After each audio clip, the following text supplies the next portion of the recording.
মানুষের জীবনে ভালো আর খারাপ দুইয়ের মিলেমিশেই তৈরি হয় পুরো যাত্রা। শুধু ভালো থাকলে আমরা ধৈর্য শিখি না, আবার শুধু খারাপ থাকলেও হারিয়ে ফেলি আশা। তাই মানুষ কখনো হাসে, কখনো কাঁদে। খারাপ সময় আমাদের শেখায় সহ্য আর কষ্টের মর্ম, আবার ভালো সময় এনে দেয় আনন্দ ও কৃতজ্ঞতা। ভালো মন্দের এই উঠানামার মধ্যেই মানুষ বড় হয়, গড়ে ওঠে তার চরিত্র, তৈরি হয় অভিজ্ঞতা।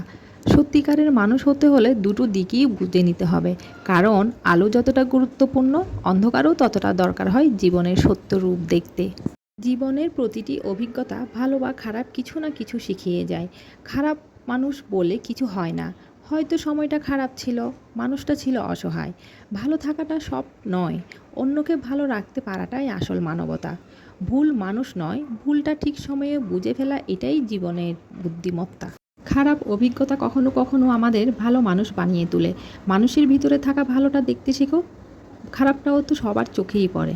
যাকে তুমি আজ খারাপ ভাবছো, একদিন সেই হতে পারে তোমার ভালো থাকার কারণ। সবসময় ভালো হতেই হবে এমনটা নয়, তবে খারাপ থেকেও শিক্ষা নিতে জানতে হবে। কখনো কারো একটা দিক দেখে বিচার করা উচিত নয়। মানুষ একটাই, রং অনেক। ভালো মানুষ হতে হলে আগে নিজের খারাপটুকু স্বীকার করতে শিখতে জানতে হবে।